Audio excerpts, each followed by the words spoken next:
12월 22일 수요일 하나님께서 저희에게 주신 말씀은 욥기 38장 22절부터 38절까지의 말씀입니다. 내가 눈 곳간에 들어갔었느냐? 우박 창고를 보았느냐? 내가 환난 때와 교전과 전쟁의 날을 위하여 이것을 남겨두었노라. 광명이 어느 길로 뻗치며 동풍이 어느 길로 땅에 흩어지느냐? 누가 홍수를 위하여 물길을 터주었으며 우레와 번갯길을 내어 주었느냐? 누가 사람 없는 땅에 사람 없는 광야에 비를 내리며 황무하고 황폐한 토지를 흡족하게 하여 연한 풀이 돋아나게 하였느냐? 비에게 아비가 있느냐? 이슬 방울은 누가 낳았느냐? 얼음은 누구의 태에서 났느냐? 공중의 서리는 누가 낳았느냐? 물은 돌같이 굳어지고 깊은 바다의 수면은 얼어붙느니라. 내가 묘성을 메어 묶을 수 있으며 삼성의 띠를 풀 수 있겠느냐? 너는 별자리들을 각각 제때에 이끌어낼 수 있으며 북두성을 다른 별에게로 이끌어갈 수 있겠느냐? 내가 하늘의 궤도를 아느냐? 하늘로 하여금 그 법칙을 땅에 베풀게 하겠느냐? 내가 목소리를 구름에까지 높여 넘치는 물이 내게 덮이게 하겠느냐? 내가 번개를 보내어 가게 하되 번개가 내게 우리가 여기 있나이다 하게 하겠느냐? 가슴 속의 지혜는 누가 준 것이냐? 수탉에게 슬기를 준 자가 누구냐? 누가 지혜로 구름의 수를 세겠느냐? 누가 하늘의 물주머니를 기울이겠느냐? 티끌이 덩어리를 이루며 흙덩이가 서로 붙게 하겠느냐? 아멘. 오늘은 욥기 38장 뒷부분을 나눌 텐데요. 욥에게 하시는 하나님의 이야기를 우리 계속 살펴보도록 하겠습니다. 하나님께서는 욥에게 질문 형태로 말씀을 하십니다.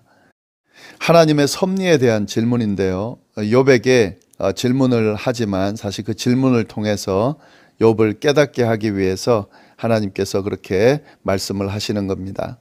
어제 저희가 살펴본 38장 상반절에 보면은 땅을 만드신 하나님에 대해서, 그리고 바다를 아이처럼 다루시는 하나님에 대해서, 악인들을 심판하시는 하나님에 대해서, 그리고 세상의 경계를 설정하시는 하나님, 광명과 흑암이 사는 곳에 대한 질문으로 그것을 만들고 또 조정하시는 하나님에 대해서 우리가 쭉 나눴고요.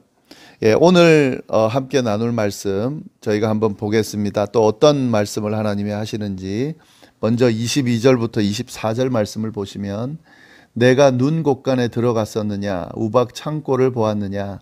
내가 환난 때와 교전과 전쟁의 날을 위하여 이것을 남겨두었노라. 광명이 어느 길로 뻗치며 동풍이 어느 길로 땅에 흩어지느냐? 이걸 보면은 하나님께서 지금 날씨에 관한 현상들, 그리고 날씨가 어디로부터 오고 갔는지에 대한 그 질문을 욥에게 하십니다.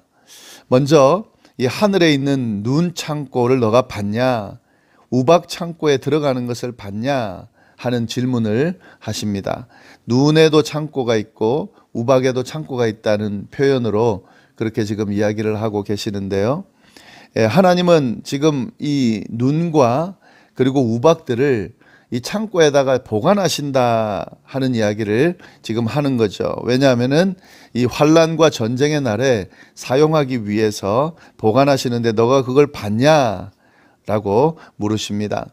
그리고 또 뭐라고 질문하시냐면 광명이 갈라지는 방향, 그리고 동풍이 땅 위에 흩어지는 길을 알고 있는지, 그렇게 물어보십니다.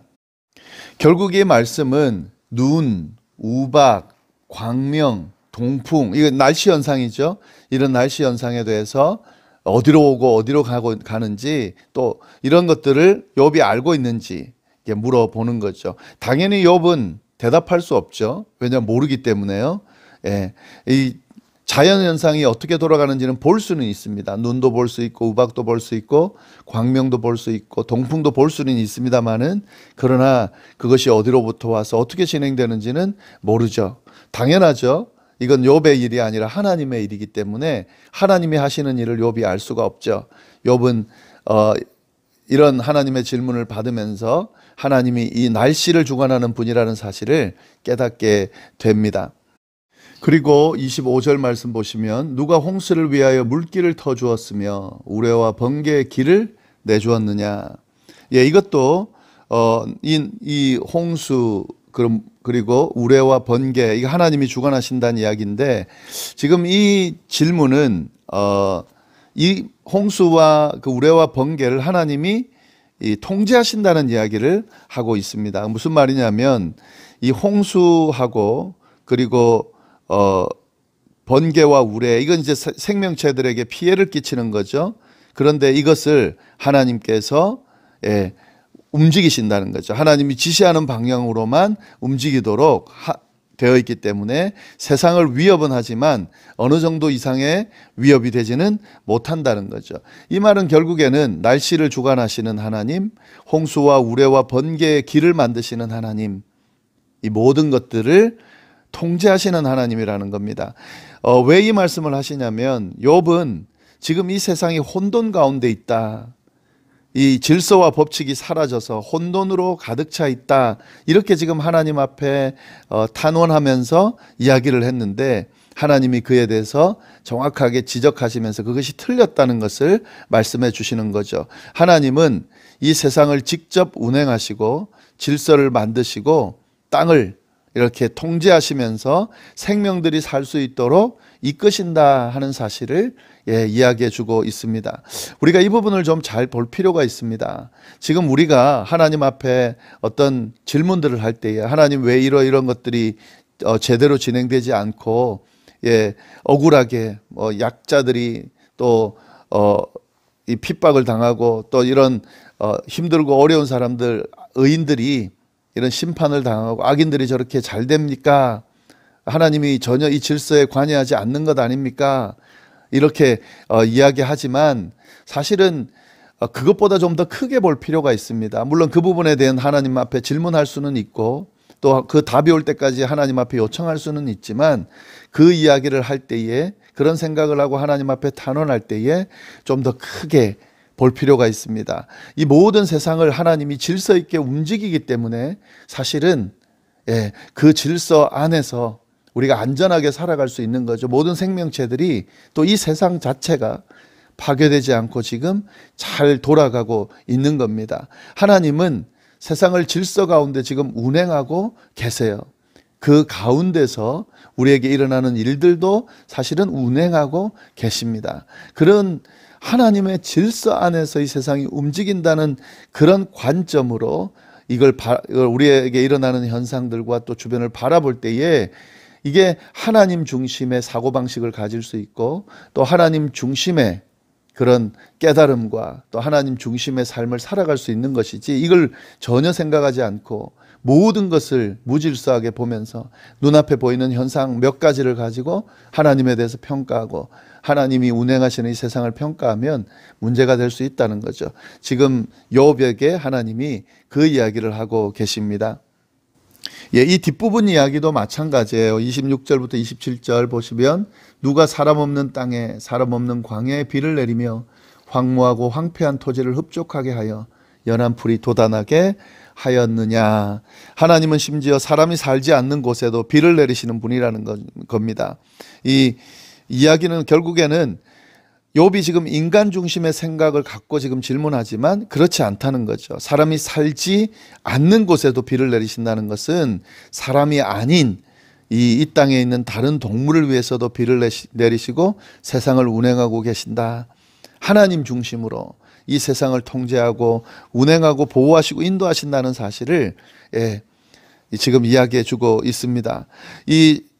그 식물들을 자라게 하심으로 동물들이 먹을 수 있도록 하신다는 거죠. 이를 위해서 물을 내려주시는 하나님이시다 하는 거죠. 하나님의 사랑과 관심은 땅의 모든 곳에 미칩니다. 인간에게만 미치는 게 아니에요. 하나님께서는 모든 생명체들을 사랑하시고 파괴하는 분이 아닙니다. 돌보시고 보호하시는 분이다라는 사실을 욥에게 알려주고 있습니다.